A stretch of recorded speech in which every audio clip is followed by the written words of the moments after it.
Aljamain Sterling contre Henry Cejudo, c'est donc le 6 mai lors de l'UFC 288, c'est pour le titre des bantamweight et c'est un combat qui va être super intéressant je pense parce qu'il y a vraiment des inconnus, notamment évidemment la lutte, puisque en la personne d'Henry Cejudo on a le Triple C, et pourquoi le Triple C? C'est parce que double champion UFC et médaillé d'or aux Jeux Olympiques en 2008 en lutte, et de l'autre côté on a Aljamain Sterling qui lui est connu pour faire l'essentiel de son travail en lutte. Il a réussi à dominer et contrôler, et c'est ce qui lui a fait gagner le deuxième combat, notamment Petrian, qui pourtant est extrêmement compliqué à gérer en lutte, et c'est vraiment là, on l'a vu contre Cory Sandhagen où il l'a étouffé, il l'a étranglé en je crois 1 minute ou 2 minutes. C'est vraiment là qu'il fait l'essentiel de son boulot. Et donc, on va voir avec El Maestro Clément Marcoux, que vous connaissez tous. De toute façon, je ne sais même pas pourquoi je prononce ce nom que vous connaissez tous. Et ben, on va analyser tout ça en détail. Clément, bonjour. Salut, Reste. Comment vas-tu? Impeccable. Et ben, écoute, générique et let's go. Soit.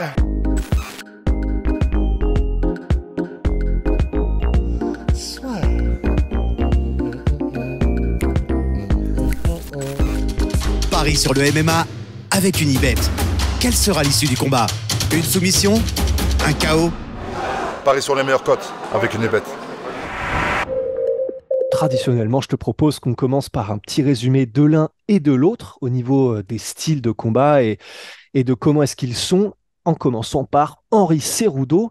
Qu'est-ce que tu peux nous dire sur Henry Cejudo et la manière dont il combat? Cejudo, en fait, c'est la problématique de la catégorie du coup de Demetrius Johnson et tous ces combattants, en fait, Moreno et tout, c'est que tu peux rien dire d'eux. Ils sont tellement forts partout dans cette catégorie que il y a pas, tu sais, c'est pas des combattants où il y a quelque chose qui ressort. Bien sûr, ça lutte, hein, mais franchement, que ça soit son grappling, sa lutte, elle est stratosphérique, et sa boxe, hein. Aujourd'hui, il est vraiment complet, il est très fort en anglais. Surtout, moi, ce qui le caractérise, je trouve, c'est son intelligence de combat. Ouais. Et sa réflexion qu'il a sur sa pratique. D'ailleurs, c'est pour ça que c'est un très bon entraîneur maintenant. C'est un des mecs, je pense, les plus brillants que nous avons dans le MMA. Il me fait penser beaucoup à Dominique Cruz dans son approche. Il est très systémique. Donc, Cejudo, un petit gabarit, par contre, hein, il fait 162 cm. Donc, c'est un tout petit gabarit, mais visiblement, ça n'a pas l'air de le gêner. Et voilà, il a des qualités. De toute façon, hein, tu as tout résumé, hein. Champion olympique de lutte, hein. Champion dans 2 catégories différentes, hein. Et là, je pense, tu vois, contextuellement, je pense qu'il revient parce que c'est vrai qu'effectivement, il n'est pas reconnu à sa juste valeur. C'est-à-dire que quand on parle des GOAT, quasiment personne ne le cite. Alors que quand on voit ce qu'il a accompli dans les sports de combat, je ne parle même pas dans le MMA, hein, dans les sports de combat, de mémoire, en tout cas, il n'y a pas un combattant Ouais. qui me vient à l'idée qui a été champion olympique et champion dans 2 catégories quand même différentes à l'UFC. C'est quand même incroyable quand tu y penses. Ouais. Et je le vois quasiment jamais cité parmi les GOAT, par exemple. Et là, je pense qu'il veut vraiment marquer sa légende, parce qu'il pensait, à mon avis, en fait, j'ai revu ses déclarations, tu sais, après le combat où il prend sa retraite, du coup, et il dit je suis le plus grand combattant de tous les temps, je suis le triple C, j'ai été champion olympique, j'ai été champion dans 2 catégories différentes, et maintenant je peux partir. Sauf que il pensait que sa légende allait rester, mais tout le monde a oublié en 2 secondes. Donc en fait, et c'est ça qui est terrible. C'est ça qui est terrible parce qu'il a 16-2 quand même, hein, en carrière. Il a 2 défaites, une contre Dimitri Johnson et une par split décision contre Benavidez, il me semble. Mhm. Mais je pense qu'il revient pour marquer l'histoire. Donc à mon avis, il revient déterminé comme jamais. Il y a des éléments qui nous font peur, mais on va y revenir. Il y a quand même un truc qu'il ne faut pas oublier, c'est qu'il n'a pas combattu depuis 2020. Alors c'est pas non plus il y a 10 ans, hein. Il est quand même jeune, etc. Mais j'ai hâte de voir ça en tout cas. Mais c'est ça, et effectivement, le problème, c'est qu'il n'a pas défendu beaucoup sa ceinture, et c'est ce qui fait généralement qu'on considère certains combattants parmi les GOAT, et c'est aussi la raison pour laquelle Khabib, il est un petit peu en dessous généralement quand on parle des meilleurs de tous les temps. C'est parce qu'il n'a pas défendu sa ceinture sur plusieurs combats, enfin sur plusieurs générations de combattants, ou en tout cas sur une certaine durée, et qu'il n'a pas été sur une différente catégorie de poids. Bon, différentes catégories de poids, il l'a fait Cejudo. Mais effectivement, il est parti directement après avoir gagné ses ceintures. Et donc, ça a laissé un petit goût d'inachevé dans la bouche des gens. Et alors, effectivement, pour revenir un petit peu sur le technique par rapport à Cejudo, c'est ce qui est très étonnant, effectivement, c'est que il est connu pour sa lutte. Et pourtant, c'est debout, là, sur ces dernières années, qui fait la différence. Tu parlais de son intelligence de combat, ce qui est absolument exceptionnel avec Cerudo, qui trouve toujours un moyen de gagner. C'est que, et par exemple, je pense à Marlon Moraes, parce que j'ai revu ce combat tout à l'heure, c'est impressionnant de voir à quel point il est capable de s'adapter en combat. C'est-à-dire qu'il est très intelligent même dans sa préparation. Et pendant le combat, il va voir les choses qui marchent ou qui ne marchent pas, là où il est en danger, ce qu'il faut améliorer. Et il est capable, donc contre Moraes, il avait énormément de problèmes avec les low kicks et avec la distance et la manière de combattre avec surtout beaucoup d'échanges de kicks. Donc il a décidé, ok, je vais mettre la pédale sur l'accélérateur, avancer, me retrouver à des distances plus proches de celles du clinch et faire mal à cette distance-là en lui mettant une vraie pression. Et c'est ce qui a fini par marcher et il a fini par gagner par TKO, par un ground and pound vicieux contre Moraes. Et c'est ça surtout, c'est-à-dire que même Dominique Cruz, il avait un très bon game plan, et puis au fur et à mesure du combat, il a vu, ok, si plus je lui mets la pression, et plus il va être donc dos contre la cage, plus ça lui fait une porte de sortie en moins parce qu'il ne peut pas reculer, donc des déplacements que sur les côtés, et ça a commencé à être le début un peu de la fin aussi. Et ça, tu vas nous en parler plus en détail, bien sûr, mais il y a les compétences qu'il a purement en anglaise, il est très rapide, il fait mal, il est diversifié dans ses attaques, mais c'est son intelligence, quoi. Oui, non, mais il est brillant, hein, surtout quand il analyse ses matchs et tout, c'est vachement pertinent en fait. Parce qu'il laisse rien au hasard. Et d'ailleurs, c'est pour ça qu'il y a beaucoup, beaucoup de combattants qui vont s'entraîner avec lui, hein. Ouais. C'est pas pour rien, hein. C'est John qu'il a Jones, une notamment. véritable expertise de sa discipline, un peu comme Dominique Cruz. Euh, le- on va dire que ce qui a joué en sa défaveur, c'est ce qui a joué pour Demetrius Johnson également, c'est qu'il était dans la catégorie des mal-aimés. Tu sais, Ouais, la catégorie qui devait les virer tout flyweights. simplement de l'UFC, hein. Mhm. Et donc, ils n'ont jamais été reconnus malheureusement à leur juste valeur. Et moi, je pense beaucoup à Demetrius Johnson parce que je pense que réellement, si on parle techniquement et même par rapport à ce qu'il a accompli, je pense que c'est le plus grand combattant de tous les temps. L'action qui me vient en tête, tu sais, c'est cette projection enchaînée sur le juge. Il n'y a jamais un combattant qui a réalisé ça à haut niveau pour un titre. Ouais, Ça défie. Enfin, il n'y a personne techniquement, à part lui, qui peut faire un truc pareil. ouais. Mais tu vois, il est quasiment inconnu du grand public parce que c'est une catégorie qui malheureusement ne vend pas. Et donc voilà, donc c'est pour ça d'ailleurs qu'il est monté, hein. Mhm. C'est Rudo Ouais, à la base, parce qu'il n'avait pas la reconnaissance qu'il méritait. Et bon, maintenant, il est face à un problème aussi également, hein. ouais. Un autre mal aimé de la catégorie. Bah, c'est ça, en la personne de Aljamain Sterling, donc. Et alors, c'est là où vraiment ça va être très intéressant. On va parler aussi du combat debout lorsqu'on parlera du match-up entre les deux, bien sûr, mais là, on a dit qu'Henri Cerudo, c'est la lutte. En plus, si vous allez voir chez les flyweight, c'est lui le recordman des statistiques. En gros, c'est lui qui a été le moins mis sur son dos et en position défavorable au sol et qui a passé le moins de temps au sol, enfin, tout confondu. Et de l'autre côté, on a le gars, à la personne d'Aljamain Sterling, le champion des bantamweight, qui lui a le record du temps de contrôle total de la catégorie des bantamweight. Et donc, c'est vraiment intéressant parce que s'ils décident l'un et l'autre de se tester en lutte, ce sera vraiment le gars qui a le plus de temps de contrôle et qui est ingérable là-dessus et qui arrive à mettre au sol tout le monde. Et quand c'est au sol, c'est mort pour te relever contre Sterling. Et de l'autre, un gars en la personne de Cerudo, très rapide, dynamique. Et lui, pour le mettre au sol, c'est même pas qu'il faut se lever de bonheur, ça sert à rien de mettre son réveil de toute façon. Et donc, en la personne d'Aljamain Sterling, est-ce que tu peux nous décrire un petit peu le combattant qui est très bon debout en réalité, même si, bon, contre Petrian, il recule, mais parce que c'est Petrian, mais surtout, c'est la lutte. Ah ben, il a vraiment un profil pour les gens, pour qu'ils se rendent compte à la Ramzat, tu vois. Ouais. Vraiment, c'est-à-dire des longs segments, qui attaquent directement. Et en fait, il a une particularité, c'est qu'il en a rien à foutre que tu sois fort en lutte. Il n'a jamais respecté les lutteurs. Il les a toujours luttés.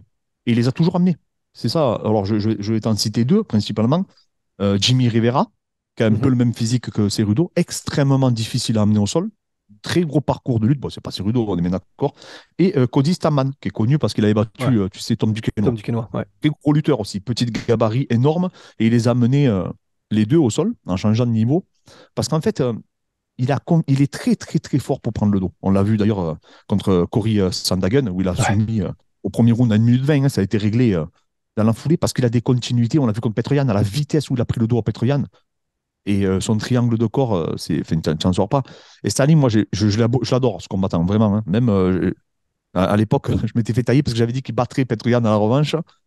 Et j'adore son jeu, j'adore ses contrôles. Je trouve qu'il est extrêmement technique au sol, méthodique.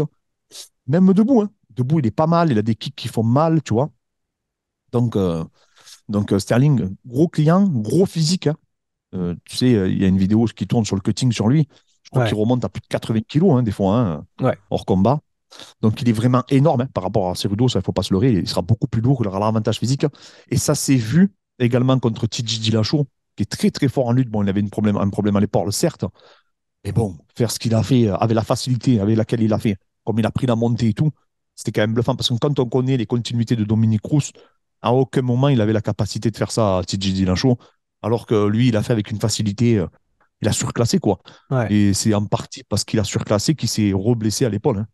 Il n'est pas tombé tout seul, tu vois. C'est parce qu'il s'est fait voilà, il s'est fait submerger, quoi, par la dimension physique, les contrôles, l'intensité, le volume qu'il est capable de mettre. Et surtout, Cerudo, tu t'aperçois que dans les premiers rounds, c'est un peu dur pour lui, tu vois, en général. Il analyse. Sauf que Sterling, il part direct. C'est-à-dire qu'il n'y a pas de round d'observation avec lui. Il rentre à la Ramzat, tu vois. Hop, il rentre, il te met quelques jabs, quelques fronts qui, boum, dès qu'il peut changer de niveau, il change. Et en fait, même s'il ne t'amène pas au sol, il crée le scramble pour te prendre le dos à la volée. Et c'est là où il est très très fort, et c'est ce que je pense qu'il va faire contre Cerudo. Maintenant, à mon avis, Cerudo, il est tellement intelligent qu'il peut nous faire une Volca, quoi. Tu vois, vraiment, je pense qu'il travaille tous ses systèmes. Il est trop intelligent pour pas se documenter. Il est trop intelligent pour pas bien s'entourer. Donc j'ai hâte de voir ce match parce que je pense que ça va être une véritable partie d'échecs. Et justement, qu'est-ce qui, avant de rentrer là, j'en peux plus, j'ai trop envie d'en parler, justement d'avoir ton analyse sur la lutte et comment est-ce qu'ils matchent les deux sur ce point-là. Mais juste avant, du coup, tu disais, c'est ses continuités, c'est le fait qu'il met de l'intensité et du volume, parce que c'est vraiment, qu'est-ce qui, au niveau vraiment du détail, au détail près, et pour les lutteurs qui nous suivraient, qu'est-ce qui fait la différence entre un Aljamain Sterling qui est capable de contrôler un Petrian et les meilleurs lutteurs? Comment c'est possible ça? Enfin, c'est quoi? Il est plus intelligent, enfin, dans sa manière de bouger, ses contrôles, comment c'est possible? Et déjà, son physique est lié à sa technique. Et en plus de ça, c'est quelqu'un, à la différence des lutteurs américains, pour petite dédicace à notre ami Curtis Blade de ce week-end, lui, il fait son point fort. C'est-à-dire que lui, il lutte. Et il continue à faire quelques compètes de lutte. Encore. C'est-à-dire, lui, il continue à s'entraîner comme un fou en grappling avec des tueurs en grappling. C'est-à-dire que le mec, il fait son jeu. Voilà. Et il n'en démord pas. Tout simplement. Il veut ça. Comme Ramzat, comme faisait Rabib, etc. Il a un système et il s'y tient. Et il y croit en son système. Parce qu'il le fait tous les jours. Et le problème de Blade et d'autres, de beaucoup de lutteurs, Cormier, il y en a énormément, c'est que eux, un coup, ils font un peu de boxe, les combats qu'ils font ne se ressemblent jamais. Ouais. C'est-à-dire que tu t'aperçois, un coup, ils boxent, un coup, ils luttent, un coup, ils mettent des coups de pied. Tu comprends pas très bien ce qu'ils font. Lui, Sterling, tous ses combats, c'est les mêmes. Ouais. Il a son cheminement, il s'y tient, et du coup, qu'est-ce que ça fait? Ça crée de l'efficience, ça crée des compétences, ça crée des ancrages. Et ta confiance. Ta confiance, et on a l'impression, un peu comme un Maya, que c'est un ordinateur. Pom, il tombe, ou Gunnar Nelson, tu vois, ça tombe, pom, pom, pom, tout est réglé. Parce que le mec, il a des formes de corps exceptionnelles. Et même si tu es super fort, même si tu es un super lutteur, que tu es un super grappleur, il est tellement habitué à avoir un tel niveau d'adversité que ça ne le dérange pas plus que ça. Et c'est vrai que j'avais pas pensé effectivement à ça, mais tu as raison, c'est Chael Sonnen qui disait aussi il y a quelques années à propos de John Jones, quand John Jones avait affronté Dominique Reyes et qu'il n'avait pas été aussi efficace qu'on aurait pu le croire contre Reyes. Et Chael Sonnen avait dit la même chose que toi, effectivement, c'était que en fait, on prend les pédigrés de lutteurs, donc on sait que ce sont des bons lutteurs MMA et puis qui sont d'un gros pédigré, que ce soit effectivement Jiri Rivera ou d'autres même gros lutteurs MMA, mais tu peux aussi, c'est pas perdre ton niveau, mais c'est comme tu le dis, il y a quand même une différence entre ceux qui continuent d'en faire leur arme principale et ceux qui sont connus pour être des bons lutteurs, mais qui en fait ne le pratiquent plus autant et du coup perdent certains automatismes ou certaines demi-secondes d'avance que peuvent avoir ceux qui continuent de faire ça et d'en bouffer effectivement quotidiennement et tous les Je vais jours. te donner deux anecdotes, que j'avais envoyées à Abdul, les deux. La première, c'est Cerudo qui dit à Jones, si tu lui mets la main dessus, à Cyril Gane, tu ne le frappes pas. Tu fais un match de grappling et de lutte. Tu fais ce que tu as toujours fait. Commence pas à frapper, etc. Ce qu'a très bien fait l'adversaire de Gomis, hein. Il n'a pas, à aucun moment, il a essayé de frapper Gomis. Parce que sinon, Gomis serait relevé, il aurait pu sortir du dos. Et ça, en Cerudo, il a très bien compris. Il a dit, tu ne mets pas un seul coup. Tu fais un match de lutte. C'est de la lutte. Considère, voilà. Si ça passe pas, tu viens chercher le bras-tête, ainsi de suite. Damien Maia, donc ça, c'est la deuxième anecdote. Damien Maia, dans un podcast, disait, pourquoi je suis jamais devenu champion? Parce qu'un jour, j'ai touché un mec, Et je me suis dit, ben, en fait, je peux être super fort debout. Et à partir de là, il dit que son sol a régressé. Et qu'en fait, son niveau en grappling, il s'est pris pour un boxeur, il dit que son niveau en grappling a régressé et que quand il est arrivé au sol, il était plus. Il dit que ça lui a fait perdre un temps fou et que malheureusement, quand il s'en est rendu compte, c'était déjà trop tard, il avait déjà un âge avancé. Donc, il n'avait plus les qualités physiques qu'il a pu avoir contre un Anderson Silva, par exemple, tu vois, Ok. où il était quand même plus ou moins à son apogée. Il dit que quand il s'en est rendu compte, c'était déjà trop tard. Il s'en est Ouais. rendu compte avec des combats contre Gunnar Nelson où il a dominé assez facilement, mais parce qu'il avait retrouvé son grappling et son game plan. Parce qu'il y a beaucoup de gens qui disaient ah, mais Gunnar Nelson, Damien, il faut que tu le boxes. Il est trop fort au sol, tu n'arriveras à rien faire. Il a humilié au sol, il a pris le dos, il a tout fait. Mais parce que là, il a dit non, non, non, là, ce coup-ci, je ne vais pas faire l'erreur, je vais m'entraîner avec les meilleurs. Et quand je vais lui mettre la main dessus, moi, je suis habitué à grapper tous les jours. Lui, à mon avis, il s'entraînait en boxe parce qu'il pensait qu'on n'allait pas réussir qu'on allait se neutraliser. Et en fait, ça n'a pas loupé. Quand il l'a attrapé, Gunnar Nelson n'a pas vu le jour au sol. Bon, il Ouais. n'a pas été soumis, hein, mais voilà. Et il dit que ça lui a porté préjudice. Et là où Sterling, il n'a pas ce problème, c'est que lui, il s'y tient, il y va. Alors peut-être qu'effectivement, peut-être que là, je te dis ça, mais peut-être qu'il va devoir changer de game plan parce que c'est pas sûr qu'il amène ses rudos au sol aussi, tu vois. Donc après, Ouais. après il faut quand même t'aider des jokers. Et je pense que les deux ont leur joker. Et surtout, que pour le coup, Sterling debout, c'est pas un rigolo, quoi, hein. Il peut te Ouais. toucher. Et Et surtout bah, qu'il a un avantage physique assez significatif sur ses rudos. exactement. Et il a 17 centimètres d'allonge de plus que Cerudo debout. Et parce que du coup, il est à 1,63 Cerudo et 1,80 pour Sterling, pourtant qui fait 1,70 m en termes de hauteur, mais qui a donc une grande allonge. Et effectivement, c'est d'autant plus important qu'il combat comme un grand, comme tu l'as dit, Sterling, beaucoup de direct et beaucoup de front kick, beaucoup de d'armes de combattants à distance. Et c'est vrai que même s'il met pas énormément de KO Aljamain Sterling et qu'il frappe pas, c'est pas quelqu'un qui peut maintenir en respect ses adversaires grâce à sa puissance de frappe, mais il a son volume, il a ses déplacements et même Petrian, alors évidemment Petrian, si le combat avait été uniquement debout, il aurait pris l'avantage, mais il a suffisamment d'armes pour poser des problèmes, pour Au bouger, premier match, il le touche debout, hein. Dans les deux et premiers rounds, il le met en notamment avec le difficulté un genou. peu, hein. Absolument, et tu as raison, c'est vrai, et c'est simplement qu'à Petrian, il a un menton qui n'a aucun sens, Exactement.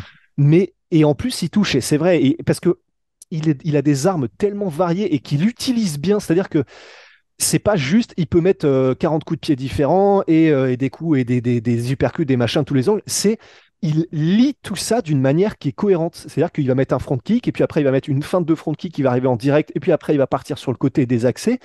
C'est, ça a du sens ce qu'il fait debout. Et même si c'est pas sa spécialité de mettre des KO, moi je pense personnellement qu'il va avoir un avantage certain debout sur Cerudo en tout cas. Est-ce que tu serais d'accord avec ça?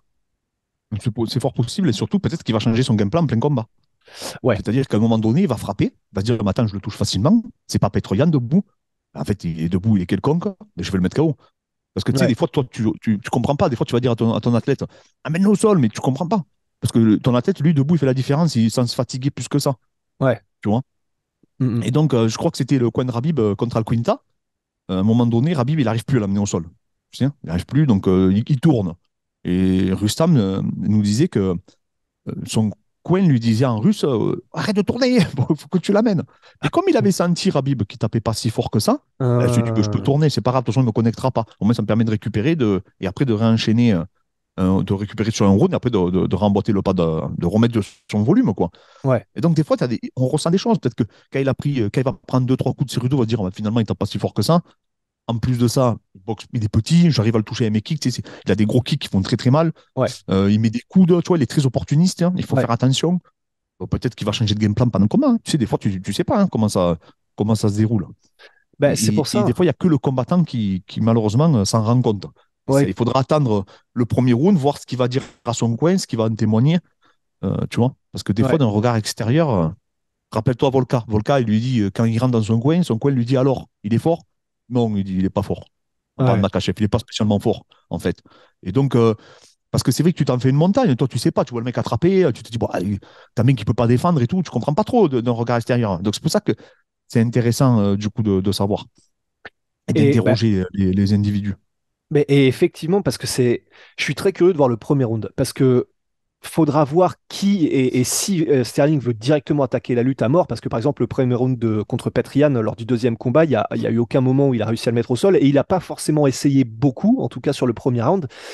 Mais je suis très curieux parce que avant même que l'un ou l'autre n'essaie d'enclencher la lutte, je, je pense effectivement qu'il y a moyen que Sterling tente ce qu'il a fait contre à peu près tout le monde jusqu'à maintenant, c'est-à-dire qu'il tente de mettre en branle toutes les armes qu'il a, et que si jamais il voit qu'il a du succès, parce que même si Cerudo est extrêmement rapide, et voilà, bon, le parallèle du coup avec Davis, il peut être fait simplement parce qu'il est petit mais extrêmement rapide, et donc il arrive, malgré son déficit d'allonge, à jouer avec des strikers, même en anglaise, etc.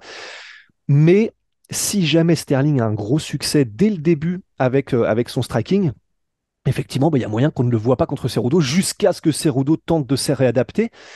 En Mais plus, il est alors, fort pour faire. Il te fait oublier qu'il va te lutter, Sterling. C'est là où il est très très fort. ouais, Parce qu'il est fort sur le dos aussi. Donc il s'en fout de tomber. Tu sais, il reste sur le dos, il s'en fout, il a une bonne garde. Tu vois, il recompose bien et tout. Il peut même te sweeper. Donc en fait, il est un peu à la Dobronx, quoi. Il va tout droit, quoi. Tu vois, il se dit ouais, c'est bon, c'est pas grave. Il cadre ouais, même pas, hein. Il va tout droit, il suit, il suit, il suit. Et à un moment donné, toi, tu es obligé de lever les mains parce qu'il met des high kicks, il met plein de trucs. Et c'est au moment où tu lèves les mains, il essaie de t'amener proche de la cage, qui plonge comme il a des longs bras. Hop, il vient ceinturer derrière et c'est là où il te ramène. D'ailleurs, dans le premier match contre Petrian, c'est ce qu'il a fait. Petrian, il a été bluffé par le timing. ouais. En fait, Petrian, il s'est dit non, mais c'est bon, il va boxer, il est venu pour boxer, il va pas lutter. Et à un moment donné, il a fait un changement de niveau, il l'a amené direct. Mais parce qu'en fait, c'est là où il est très très fort. Et je pense que c'est ce qu'il va chercher. Je pense pas. Enfin, après, ici, il peut le faire aussi, mais je me dis, c'est parce que c'est ça, ça va être une partie d'échec, parce qu'il y a plusieurs possibilités. Ou il va voir qu'il le touche debout, il va le faire réagir, il va l'amener au sol, il va essayer d'étrangler. Ou il va voir, il va peut-être au premier contact, il va se dire, dans une phase de scrum, ça va être trop dur de l'amener. Vaut mieux que je capitalise debout et après, derrière, je change de niveau. Maintenant, Cerudo, il y a une interrogation, il y a des mecs qui disent qu'il frappe apparemment extrêmement fort. Et donc, tu vois, il a 16 victoires, il a 8 KO, TKO, il a 8 décisions, mais je pense quand même qu'il doit faire mal, tu vois, sur ses coups. Donc, il faut voir aussi. Mais après, bon, Sterling, il va arriver quand même avec un avantage physique assez significatif, hein. Donc, Ouais. ça aussi, il ne faut pas le négliger. Il y a l'inactivité aussi de Cerudo, on ne sait pas ce qu'il a fait pendant tout ce temps. Donc, voilà, si tu veux qu'on passe au prono. Ah bah ouais, bah juste avant de passer au prono, parce que j'ai envie du coup au moins que tu nous parles un petit peu de là en quelques minutes. Et donc, là, de ce que tu as vu de l'un et de l'autre en termes de lutte pure, là, est-ce que pour toi, il peut et il a ce qu'il faut techniquement et en termes de puissance et tout, Sterling, pour créer la surprise, mettre au sol et contrôler Henri Cerudo au sol? Ah oui, oui, complètement. Ah, mais ça, j'en suis sûr. Après, il est petit, Cerudo, donc ça va Ouais, l'aider pour se relever. C'est très difficile, tu sais, de stabiliser un petit. Ça, c'est clair. ouais, Par contre, est-ce qu'il peut l'amener au sol, il prend le dos? Ça, j'en suis convaincu. Maintenant, euh, il faut savoir une chose, c'est que tu vois, Romero, Cerudo et tout, c'est des mecs qu'on a déjà vu se faire amener au sol. Mais là où c'est compliqué, c'est que des fois, dans des petites. En fait, sont tellement brillants techniquement et ils ont des qualités tellement qui sont supérieures à la moyenne, athlétiquement parlant, que ils partent sur des knee slides et tout, tu les vois même pas venir en fait. Tu es là, tu dis, bon, tu prends un balayage, je comprends même pas. Tu sais, des fois, ils ont des petites formes de corps. Ils mettent juste leur genou sur ton genou, ils poussent ta hanche et tu voles, tu vois, tu comprends pas ce qui se passe. Ils font des trucs, c'est tellement précis, minutieux, ils ont tellement fait ça toute leur vie et à un très très haut niveau que peut-être qu'au premier clinch, on va dire, ah ça y est, il a engagé, Sterling, il va se faire contrer et c'est lui qui va finir sur le dos, tu vois. ouais. Mais moi, je pense, j'ai aucun doute. Je pense que s'il amène contre. Je pense qu'il peut y faire une crouse, tu vois. Je pense qu'il peut le ramener au sol. Moi, j'ai pas de doute sur ça. Maintenant, il va falloir qu'il puisse le faire sur beaucoup de rounds. Il va falloir qu'il puisse le capitaliser. C'est surtout ça, parce que si Cerudo, il travaille des bons systèmes, comme tu vois, le système 2 en 1 et tout, les petits, il se relève facilement, il est explosif, ça va être très dur de le maintenir. Maintenant, tant qu'on les aura pas les deux face à face dans la cage, ça va Ouais, être compliqué de se prononcer, tu vois. ouais, Parce que quand même, tu vois que la dimension physique, elle est importante. Par ouais. exemple, quand Makachev était dans le dos de Volkan, on voyait que Volkan ne pouvait pas sortir. Tu vois, il était trop gros, l'autre, par rapport à Volkan, quand même. Tu vois, même parce que le triangle de corps, bon, il bloquait, mais on voyait que Volkan ne pouvait pas trop engager de défense et tout. Tu sais, c'était Ouais. un peu compliqué, quoi. Donc, peut-être cette dimension-là, elle va être trop importante. On ne s'en rend pas forcément compte parce qu'on ne les voit pas face à face. Mais quand Ouais. ils vont arriver dans la cage, je vais dire, ah ouais, ouais, s'il met la main dessus, il faut se rappeler qu'il monte, hein, lui aussi, hein, de catégorie. Enfin, même s'il a combattu à 61 dans ses derniers combats, mais tu m'as compris, quoi. C'est pas Ouais. un vrai 61. Ouais. Et avant de passer au prono aussi, en termes de cardio, est-ce que pour toi, on sait que quand il est en contrôle du combat en tout cas, mais que les 5 rounds, Aljamain les fait tranquille, est-ce que pour toi, il y aurait potentiellement un avantage là-dessus et jouer sur la durée pour Sterling face à Cerudo qui serait plus explosif? Oui, oui, oui, oui. Mais après, c'est Rudo, franchement, tu vois son combat contre Dimitri Johnson, c'est Ouais, n'importe quoi, le ouais, cardio ouais, qu'ils affichent les deux. ouais, c'est clair. Tu sais, à ce niveau-là, ils sont tous, franchement, dans cette catégorie, c'est ça le Ouais, c'est problème. ça. Mhm. Cette catégorie, ils sont tous forts, ils ont tous un cardio de malade, donc pratiquement tous. Donc, c'est le problème, en fait. Donc Ouais, là, je sais pas, je pense que oui, je pense surtout que c'est la dimension physique qui peut avoir une incidence. Parce que défendre contre un mec beaucoup plus lourd que toi et qui fait ce qu'il fait, qui sait ce qu'il fait, pardon, et qui le fait bien, c'est difficile. ouais, Maintenant, il va falloir que Sterling aussi, il va y laisser des plumes, hein. Parce qu'attraper un mec plus rapide, plus technique et tout, attention, quoi. ouais. Maintenant, ouais, je sais pas, ça va être. Et il y a tellement d'incertitudes sur Cerudo aussi. Bah ouais, ouais, c'est ça. Mais comme tu l'as dit, en fait, on l'a pas vu depuis 2020. Il a combattu, je crois que c'est 3 fois en Et en plus, 5 ans, quelque Dominique chose Cruz, comme il a ça. pris, tu vois, qui était en fin de carrière, qui est revenu spécialement, qui n'a pas eu la Ouais, prépa qu'il pouvait, tu vois. ouais, ouais, ouais. C'est pour ça. On sait que c'est un vainqueur dans l'âme et qu'il trouve toujours des moyens de gagner et qu'il est extrêmement intelligent et qu'il est aussi physique. Mais c'est vrai que ça fait 3 ans qu'on l'aura pas vu. On sait que voilà, il est extrêmement explosif et physique, mais il faut effectivement, tu as raison, qu'on le nomme au moins pour qu'on l'ait dit dans le podcast, qu'il y a aussi cet inconnu-là de quel sera le Cerudo qui arrive à ce moment-là. Eh ben écoute, là, je te propose qu'on passe du coup au pronostic fatidique. Qui est-ce que tu Ouais. vois le 6 Alors, j'ai mai? vu que les bookmakers mettaient, ils ont la même cote, hein. Je sais pas si tu as vu. J'ai pas fait gaffe, non. Ah Ouais. oui, ils ont la même cote. Ok, Il y a putain. 1,85, je crois que c'est ça que j'ai vu, 180, je sais plus exactement, mais bon, j'ai vu qu'ils avaient la même cote, hein. Et Ok. les combattants, j'ai regardé une vidéo, il avait le double Sterling pour lui. Ok. Pour les raisons qu'on a plus ou moins évoquées, le fait que ben, qu'on l'a vu et que les dernières performances qu'il a faites, elles ont été vraiment impressionnantes, Ouais. franchement. Ouais. C'est un peu le mal aimé, tu vois, donc je pense que c'est un peu le gâcheur de fête. Moi, j'aimerais que Cerudo se. Enfin, moi, j'aime beaucoup Sterling, hein, mais j'aimerais que Cerudo pour l'histoire, tu vois. Parce qu'après, Ouais. en fait, j'ai toujours rêvé un combat Volka-Cerudo. Tu vois, j'ai Ouais, toujours bah rêvé de ce ouais. combat-là. Ouais. Je sais, parce que voilà, ça serait le premier mec qui tenterait le triple champ, tu vois. Ouais. Il Et a puis déjà contre demandé à plusieurs Volka. reprises, donc oui, je pense que ça serait pas mal, tu vois, pour la suite, parce que comme Volka, s'il bat hier, on va pas lui mettre Max Holloway. Je pense que ça serait vraiment bien pour nous, les fans de Ouais. MMA. Mais avec la dynamique et tout, je peux pas jouer contre Sterling, c'est pas possible. Parce que Ouais. depuis 2020, il a affronté en plus un Dominique Cruz vieillissant contre Marlon Moraes. Franchement, au début, il se fait tuer, quoi. Tu Ouais. vois, pareil, la dimension physique, il prend des low kicks qui volent, enfin, tu as compris. Ouais. Après, Marlon Moraes, on sait que psychologiquement, il est un peu fébrile. Si ça va pas dans son sens, des fois, il peut s'écrouler. On le voit maintenant, d'ailleurs, le pauvre, ça n'est jamais remis. Ouais.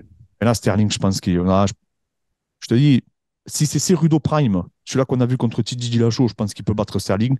Mais là, il y a trop d'incertitudes. Ça fait 3 ans qu'on l'a pas vu, l'autre, on le voit. On sait ce qu'il a fait avec Dillashaw, c'était impressionnant. Donc, je pense qu'il peut faire. Ouais, je pense que Sterling devrait passer normalement. Tu vois une finition? Ah, je sais pas. Après, les petits, c'est compliqué à soumettre les mecs petits, tu sais, explosifs et tout. Ouais. Mais c'est franchement, tu sais, quand tu vois qu'il a soumis Sandagen à 1 minute 20, Ouais. je n'aurais pas étonné. Mais je vois bien, tu vois, c'est Rudo résister, s'agripper. Voilà, après, Ouais. je sais pas comment ça va finir, mais Ouais. après, Ouais. tu peux Mais pas. en tout Quand cas. il y a des incertitudes comme ça, se prononcer, c'est tellement difficile. Ouais, ouais, ouais. Non, c'est clair. Bah, je suis un peu pareil dans le sens, je vois aussi Sterling gagner, d'autant plus que il a évidemment qu'il a des moyens de gagner Cerudo, mais même debout, si jamais il se passe ce qui se passe souvent quand deux lutteurs se rencontrent, c'est qu'ils s'annulent et que ça reste debout. Oui, oui, Même ça peut debout, être un match de boxe, hein. ouais, voilà, c'est ça. Et si c'est du kickboxing, je vois vraiment Sterling gagner, d'autant plus que, comme tu l'as dit, puisqu'il n'a pas peur d'aller au sol ni d'être sur son dos Sterling, il peut engager ses kicks et tout son arsenal de kicks. Et ça, en plus, contre des petits kicks plus genoux, ça peut vraiment jouer pas mal. Donc, je vois, moi aussi, je vois Sterling et une décision aussi, parce que pareil, il est quand même dur au mal et Ah oui, c'est en un plus dur. d'être dur à soumettre, ouais, voilà, c'est un tank et mentalement, il est hallucinant. Donc, ouais, je mets aussi Sterling Mais et. attention à l'anglaise de Cerudo quand même, hein. Les Ouais, crochets, ça pourrait le connecter en sortie de clinch, tu vois.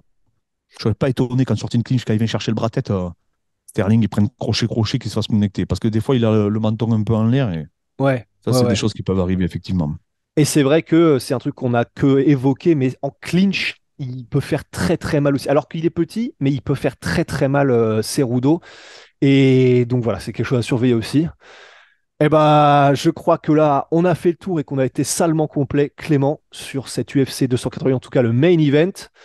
Donc, bah, merci encore d'avoir pu analyser tout ça avec nous, Clément. De toute manière, ces réseaux se sont affichés pendant la vidéo. Et puis, bah, merci Clément. À la prochaine. Et puis, ciao. Merci à toi, Rust.